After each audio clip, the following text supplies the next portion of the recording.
This is The Real Hustle, the programme which shows you the secrets behind the most popular scams being carried out by con artists in Britain today. Hustlers Alex, Jess and Paul have been travelling the UK to demonstrate to our hidden cameras exactly how the cons work, to make sure you'll never get caught out again. In this episode, we'll see how you can be deceived at the airport, how an impossible-sounding bet works, how bogus talent managers can take you for a ride, and how a swindler can sell you a fake lottery ticket. Remember, all the people in this show have been hustled for real, and after they were given their money back, they agreed the footage could be shown, so that you could avoid being ripped off by the same scams.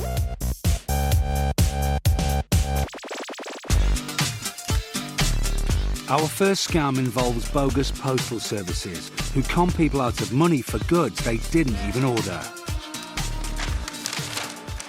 The postal scam is a really simple way for a group of cheats to raise some easy money. They come to your door dressed as a postman or as a delivery driver. They have a package from some company somewhere that has an extra charge. It may be for postage, it may be cash on delivery, but whatever that charge is, that's pure profit in the cheat's pocket. We're all preconditioned to react in certain ways.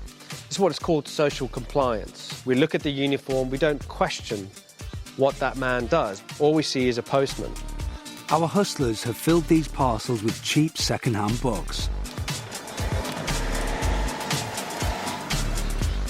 They've printed labels with names and addresses found on the internet and are about to discover just how many people will pay to find out what's in the mystery parcel. Paul is wearing a tie containing a concealed camera. Alex, are you getting a signal? Yeah, good picture. See who bites. He's got his homemade fake ID and he's wearing the all-important fake uniform. Delivery.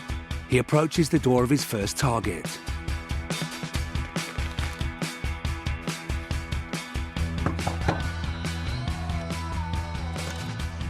Oh yeah. Delivery for Linda Curtis. Yeah, sign for that, that's fine. Yeah.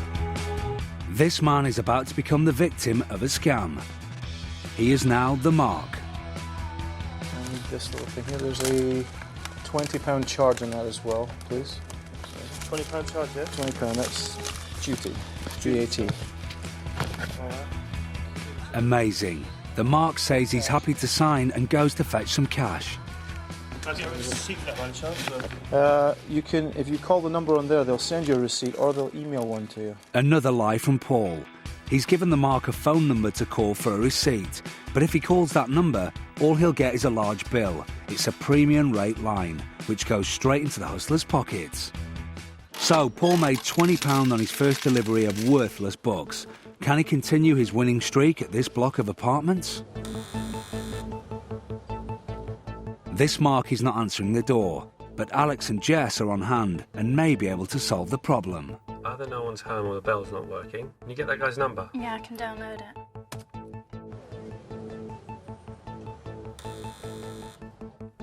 Paul? Is that it? I'm going to text you this guy's number.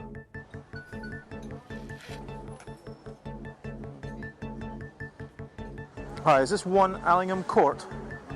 Hi, this is Rob Marks. I'm downstairs for TRH deliveries. I have a package for you. I don't think your buzzer's working. Calling the Mark's home phone number does the trick. The Mark answers the door. Hi, sorry about that. I haven't got 20 quid on there. Is the check okay? Unfortunately, the man doesn't have the cash. Again, no problem for our hustlers. They are just as happy to take a check. Make it up to TRH. TRH. They really hustle. That's, they really run around. Okay, that's it. I need you to sign here. That's okay. This is all above board. I would hope so. Clearly, it's not above board. The mark's been had. Having got his total up to £40, Paul moves on and steps up the scam a few notches. It's not just individuals who fall foul of the postal scam. Many businesses are being targeted too. Paul casually walks into the office of this small company. Anthony Owen. And there's a £40 charge on that as well.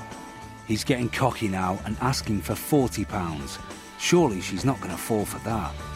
It's fine, I'm only covering this desk at the moment, so...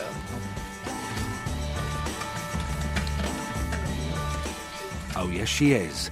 Unbelievably, she hands the cash straight over. In just a couple of hours, Paul has made £80. If somebody comes to the door with a package that you can't pay for or that you're at all suspicious about, simply keep the package and tell them to bill you.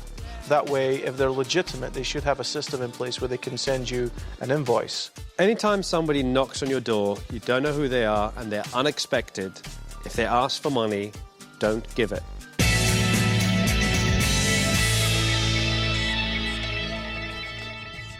Proposition bets can be seen as the acceptable face of con games.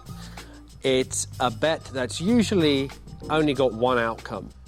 Groups of people are ideal for proposition bets, anywhere where groups of people gather. Because if you put a proposition bet out and there's 5 or 6 people there, you're guaranteed to have 1 or 2 takers. Alex has gathered 5 or 6 people around in order to put his latest proposition bet into play. Our cameras are hidden around the pub to capture the action. We need 2 shot glasses. 2 shot glasses. Some whiskey. Whiskey. That's great. We're going to fill that up. And some water. Have you got some water? Yeah, sure. OK. There you go. All right. Thank you. And we'll fill that up to the brim there. This is the bet. OK. The idea is to get the whiskey into the water glass and the water into the whiskey glass. But you can't use an extra glass. You can't use a straw, and you can't use your mouth. All right? But it can be done. How much money you got on you? Have you got anything? Look. A tenner. I'll bet A tenner? Oh, you're on. I am going to use something. I'm going to use my driver's license. No holes in the driver's license. OK, look. Driver's license goes on top of the whiskey. There you go. And they're changing. Amazingly, the whiskey and water are actually swapping glasses. With the whiskey and water completely swapped, Alex has won his bet and is a tenner richer. Making the whiskey and the water change glasses is quite an interesting one. It's just pure physics. It's density. The water is heavier than the whiskey. So when you turn the glasses upside down, the water forces itself into the whiskey glass, thus making the whiskey shoot up into the water glass. And that's exactly how it works.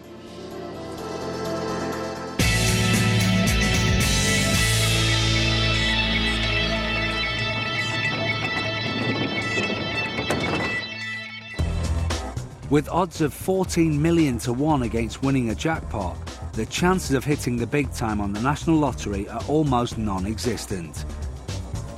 But the chance of a mark winning against our team of hustlers in this next scam are even less. This is the lottery scam. In the lottery scam, we convinced the mark to purchase a worthless forged lottery ticket. The lottery scam is a beautiful example of an age-old con game applied to modern times, where you literally offer someone a golden ticket, where if you buy this, you can make a lot of money for a lot less. Jess, Alex and Paul have picked out a popular bar as a place to find a wealthy mark for their scam. With our secret cameras at the ready, the hustlers can strike. A man sitting on his own has been targeted. Paul has taken up position behind him, and Alex is standing by with the fake lottery ticket. The hustlers are preparing the hook. Sorry, you look just like one of my ex-boyfriends. It was called Marcus. It was so strange. When I saw you, I was like, hi. It was so strange. You look just like him. I'm not sure if that's a good or a bad thing. No, it's good. I promise you. Now the mark is putty in Jess's hands. Our hustler Paul, who's been listening from the next table, cues his colleague Alex to go in for the big pitch. Alex is playing the role of a Bulgarian builder who's a friend of Jess's and has come to meet her. Yesterday, I found out that I won £2,800 on the lottery. No! I get 5 numbers. I cannot believe it. I call everyone. Tomorrow I'm going back home to Bulgaria. What a great way to end your last day, I know, isn't it great? Look at that. It's fantastic. So, over the course of 5 minutes, Alex has sold the lie that he's a foreigner with a winning lottery ticket. Now he needs to convince the mark to buy it off him. It's time to reveal the bait. You don't work for the police, or anything? No. Okay. No, it's not a joke. It sounds like, you know, that my work permit is finished 3 months ago, and when I check the number, I find out that you have to go with the ID. Like if they see my ID, I'm worried that they maybe see the... Well, do you want me to cash it for you then? Or? I thought maybe if you have the cash. Sorry, it's a financial conversation. But the whole of it? Yeah, do you have it? Do I have £2,800? I know it's 15 minutes ago, the stranger was having a quiet drink on his own. Now 2 hustlers have sat down at his table and started chatting about a winning lottery ticket. It's a weird situation, but he's definitely intrigued. So find anyone who's got... Look, I will take less if somebody's helped me out. You know, I know you maybe less money and you keep some money for yourself. I don't know, 1,000 or something. Now that Alex has said he'd accept £1,000 for the ticket, he gets up to leave the table. As planned, he's left Jess clear to play the next part of the scam, the all-important phone call to the lotto results line. I haven't seen someone happy for ages. Alex has told the mark the ticket has 5 correct numbers and is worth £2,800. But there's a surprise in store when the numbers are confirmed. And the bonus, 28. What? He's got 28. What? He's got 28. What's the bonus for? Kidding me? Oh my God. Are you shitting me? No! Hang on. 100 grand, isn't it? Jess tells the mark there's been a mistake and the ticket actually has 5 numbers plus the bonus ball, which is a much bigger prize than 5 numbers alone. The mark is then given the opportunity to confirm the numbers for himself. These are the numbers on the ticket. The mark is now hearing the actual numbers drawn in the lottery. Number 19. 25. 32. 47. 48. 49. And the bonus, 28. Matching 3 numbers wins £10. 4 numbers wins £96. 5 numbers wins £2,839. Matching 5 numbers plus the bonus wins £121,522. 121 grand. Really? Now the mark thinks that the ticket is worth over 100,000 and not the 2,800 Alex told him initially. This is the key to the whole con. The fish has bitten, it's time to reel him in. I want to buy it off him. That's harsh. Yeah, but you don't know him very well though, do you? So? No, he's always scrounging off my brother. That's why I'm not bothered at all. Oh my God. Jess has planted the seed. She wants to buy the winning ticket for £1,000 and she needs someone to go halves with her. No, he's a bit cheeky though. It's like nearly £3 grand and it's 500 quid, but... Do you have a friend maybe who can... I don't know. I mean, could you get some money out maybe? She practically forces him in as a partner in ripping off Alex the foreigner. In fact, he's the one about to be ripped off. Big mess. Yeah. A big mess for me, but... Well, I can nip out and get some cash as a cash machine. Do you want to come out and... I'll have a look with you. I trust you. Your name is? Danny. Danny, okay, no problem. Finally, the mark agrees to at least go to the cash point with Jess. But will he really stump up the money, or will he give her the slip? The hustlers wait nervously to see if the sting will fail or succeed. I'll give you a minute. After 10 minutes, the mark has returned. But is he bearing the cash? Did you cash point? 500, you got Everything 500. okay? Yeah. Yeah? Fine. Bingo. With the mark's £500 cash now in Alex's possession, the scam has succeeded, and the mark is left with a worthless lottery ticket for his money. Game, set and match to the hustlers. The lottery scam works because the mark, the person who's going to be conned, essentially thinks they're going to make X amount of money, and that's a pretty good deal for them. And they're thinking, well, maybe I should, maybe I shouldn't, whatever. But then they find out, actually, as long as they're prepared to lie and keep quiet about one element, then they stand to make far more money than that. So in terms of the psychology, you've anchored them at a certain profit, and then suddenly they find out, actually, they could be sitting on an absolute fortune. And that just appeals to their sense of greed. That's why it's such a fantastic scam.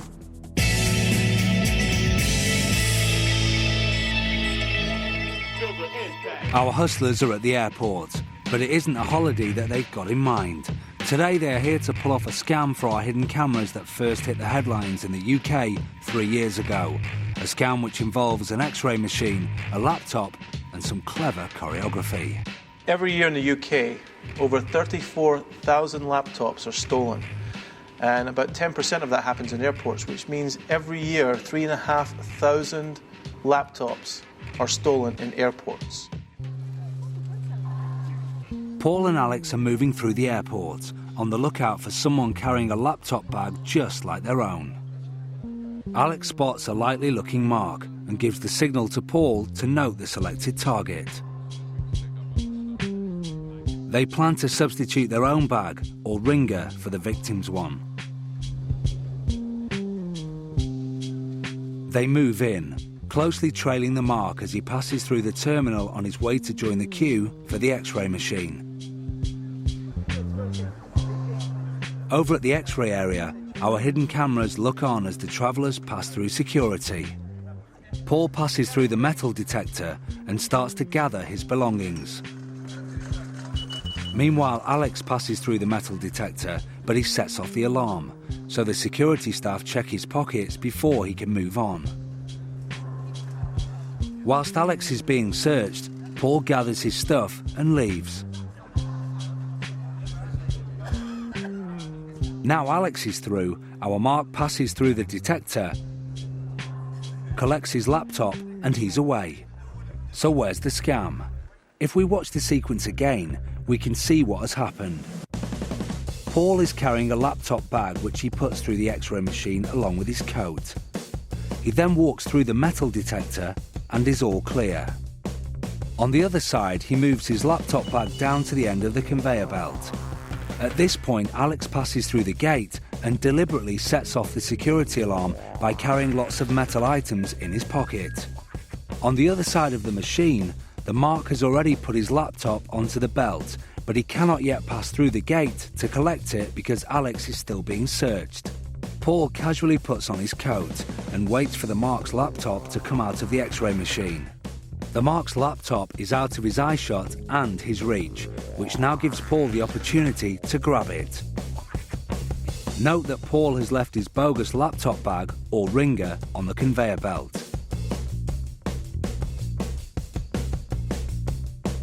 The mark picks up the ringer and continues on his way. By the time he discovers his misfortune, it'll be too late.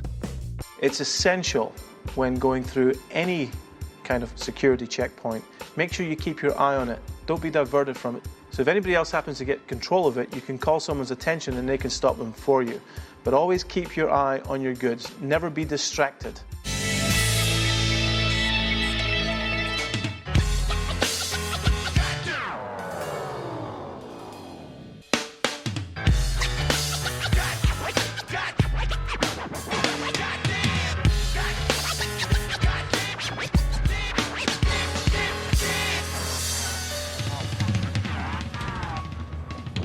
Too many times people go and sit in a cafe, put their bag over the back of the chair. You think you know it's there, but you can't see it and you can't feel it.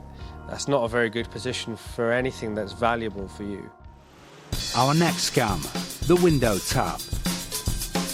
This pickpocket technique requires our two hustlers, Jess and Paul, to work in tandem. The target's a lone mark in a cafe, and Paul is sat just behind her. Jess is approaching on the street outside. She stops to get the mark's attention with a question. What the time is? With the mark distracted, Paul lifts a bag and heads straight out the door. The mark returns to her phone conversation and hasn't even noticed. The obvious point to remember here is, always keep your bag in sight.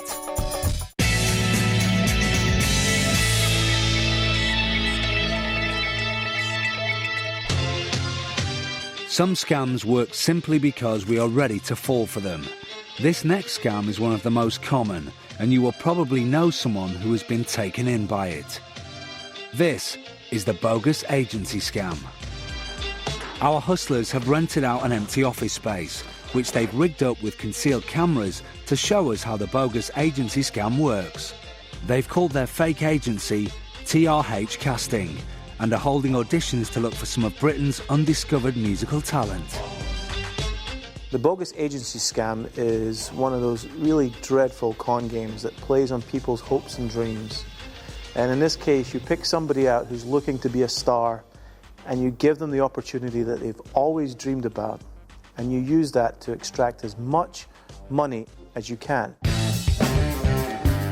The hustlers have invited some wannabes to the TRH casting office. Their challenge is to seduce each of them into parting with £500. Paul is posing as the agent. After introducing himself, he launches into his sales pitch. We're scouring right now looking for new talent. What we're looking for is people with a good voice. So what they're looking for is people with legs, people who look like they're going to grow. Oh, it seems very promising. Paul cunningly sows the seed that money might have to be handed over. So what we're trying to do is find people that are willing to move forward, invest in themselves. I mean, are you ready to invest in yourself? If you're willing to invest in yourselves, you know, they think they can market and take forward. Hello. Oh, Jess. How are you? Thanks for coming in. As if the victims weren't already intrigued, it's time for the hustlers to introduce their first convincer. Jess enters the scene posing as a successful agency client. Her job will be to persuade the mark what a great service the agency provides and what an amazing demo tape could be theirs if they sign up. It's brilliant. The producer's fantastic. You get to put like 3 songs on, like you're there for the whole day, and it's fantastic. They organised everything for me, and the producer was fantastic. Oh God, it was so good. I had the best day ever. On and off, really. There you go. Thank you. Do me a favour, don't let anyone listen to that for the next week. Okay. Keep it for yourself. I wasn't gonna. You're going to be very, very happy. I'd love for you to let me have a look at that, but right now we've got Francis Abagnale, who's an A&R guy. Would you mind if I brought him in? Let him hear this as well? No. Now comes convincer number 2. Alex is posing as a record industry hotshot, here to listen to them sing. The story is, if they impress Alex, they may well get a lucrative recording contract. In fact, this is just another lie. Okay. What are we going to hear? I'm going to sing a little bit of Whitney Houston, I Will Always Love You. Okay. Bittersweet memories, that is all I'm taking with me. Wow, that's a great voice. Thank you. She's got a lot of talent, and our hustlers seem really impressed. But what will they make of the next guy? I want to tuck you in at night, and if you wanna leave, I can guarantee you won't find nobody else like me. Very nice. Very good. They seem to love this performance too. And what about our final duo? That girl who showed me that love is truly blind, that love is truly blind. Great, guys. That's great. Yep, they're still bowled over, proving that a performance of any standard would get exactly the same reaction from our hustlers every time. Okay. Alex makes his exit and leaves Paul in the room to seal the deal. That never happened. I have never seen Francis Abagnale tell somebody he wants them. Really? Now the marks have been suitably buttered up, it's time to hit them for the money. First, the duo of brothers. I'm willing to put in £1,000. Are you willing to put in 500? Yeah, 500, yeah. They're keen to part with their cash. And when presented with a contract not even worth the paper it's written on, they're quick to sign up and write down their credit card details. Next, our solo male. How will he respond? Considering yesterday I was considering going back to work on Friday to drive my truck. Yeah. And now I'm thinking about getting £500 together so I can get a demo tape to, demo CDs. He seems pretty unsure. Looks like Paul has his work cut out. How will our final mark take it? She has a few questions. Will I get copyright? Absolutely. You will continue to own copyright. That's if we want to move forward, if you get a deal that really, really works for you, I would be willing to pay, it's £1,500 for the recording time in a studio. I will pay 1,000 of that. That's my investment in you. You will still own your own material. Paul hits her with one final push. I'd like to make you part of this. Do you want to do this? Is this something you'd be interested in? Well, I've got to grab it with both hands. Really. I think you've got to grab it with both hands and jump in. Do you have a credit card or anything like that? I do, yes. Thinking she might be missing out on the opportunity of a lifetime, she buckles under the pressure.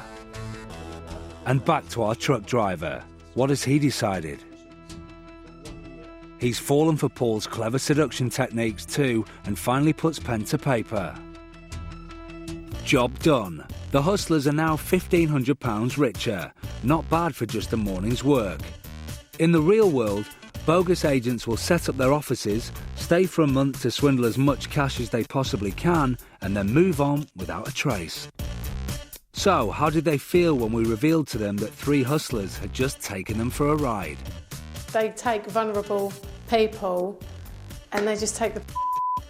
That's what I think. Sorry if I'm not allowed to swear, but yeah. I just think they're utter for doing that to people. The talent agency scams have become much more prevalent recently because of X Factor, Pop Idol.